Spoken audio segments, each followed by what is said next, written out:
The headline number looks impressive, but when you lift the lid on it and kick the tires, it's less flattering. And that's why we're seeing this big move at the front end. Treasury yields down by 5 basis points on a 2-year. Nick, this is your advice to investors. This is where you think people should be parked on the Treasury curve. Let's explore that just a little bit further if we can, Nick. Sure, absolutely. I think Mike hit the nail on the head. Yes, GDP was higher, but the devil's in the details. The underlying demand was weak. Business investment, PCE both cooled. Underlying GDP was really around 1%, hence why you see a rally in rates. So the reality is that the economy is actually fairly resilient, strong labor market, low yields, but the Fed is looking to keep rates on hold, and they're likely to do so for the foreseeable future. Your view, though, Nick, is that the next move is a rate cut. What makes you comfortable, confident that that is the case? Look, it's not just the U.S. economy. I think the global economy has slowed. When you look at Europe as a whole, you see that they've struggled to really gain any momentum. Politically, economically, there's numerous challenges. All other central banks have basically issued an on-hold status. You had the Reserve Bank yesterday issue a more dovish tone because inflation was weaker. The Bank of Canada did the same thing in light of earlier this year saying that bond yields were headed higher. So they signaled on Wednesday that there's going to be no further hikes as a result of the slowdown, sluggish growth, etc. The RBA in Australia, inflation completely missed the mark. So the likelihood is that Australia is going to start issue cuts. This is a global theme. It's not just the U.S. No central bank will be hiking interest rates. The U.S. is done, as is everybody else. So, Nick, your argument has been to shorten up on duration. I'm just wondering what it means for the regional story, where you tilt the portfolio, just globally speaking. What's your advice there? Look, we are looking to own duration or own interest rate duration where they have positive yield curves and where it's the most attractive. Right now, we believe that's the front end of the U.S. You're not being paid to own longer dated securities. The curve is relatively flat. We do expect the U.S. curve to steepen as a result of the market starting to price in more aggressive Fed cuts. Our belief, the reality is that we believe that the Fed is going to be on hold till likely the end of the year. I know there's a 52% chance that they're going to cut by September. I think the market's getting a little ahead of itself and might push that back to 2020.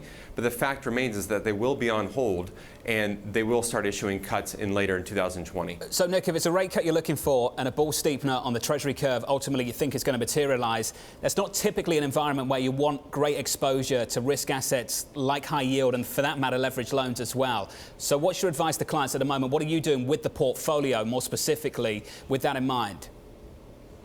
Sure. So we adopt more of a global stance. So we're cautiously long select credits, but we're looking for opportunities to buy volatility or hedge against increases in volatility. And Jonathan, let me just explain. I don't want my comments to be construed as overly bearish. Yes, globally growth is slow. Central bankers are pricing in rate cuts and they're on hold for the foreseeable future. But we believe that this central bank patience could help stabilize the U.S. economy, extend the cycle. Inflation's low. We've had a resilient economy. Like I said, strong labor market, low yields. The backdrop is very bond friendly, but also equities love a soft landing. So I don't want to utter those famous 4 words. This time it's different. Rather, we would say the 4 words are don't fight the Fed. So let's talk about it then. If you're going to establish, maintain some form of pro-risk bias, what is it? Walk me through it. So we like investment-grade credit. We think that that offers some good, attractive yields over treasuries. I think in this environment, you don't really want to be a hero. You're not going to produce, double-digit returns or high single-digit returns in the credit markets or in the debt markets.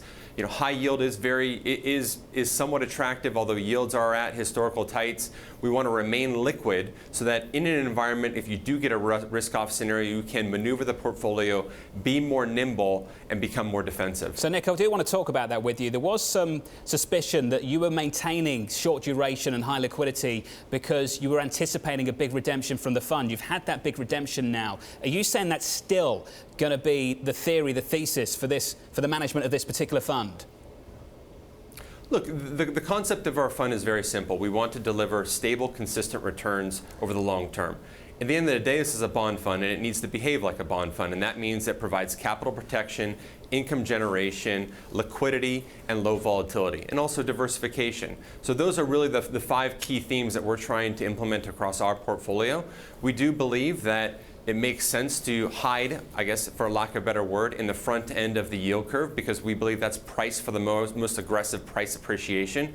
But you can additionally add value on top of your portfolio by owning select corporates across the different geographical regions. Yeah. And that's in countries like Australia, New Zealand, Canada, parts of Europe, parts of the UK.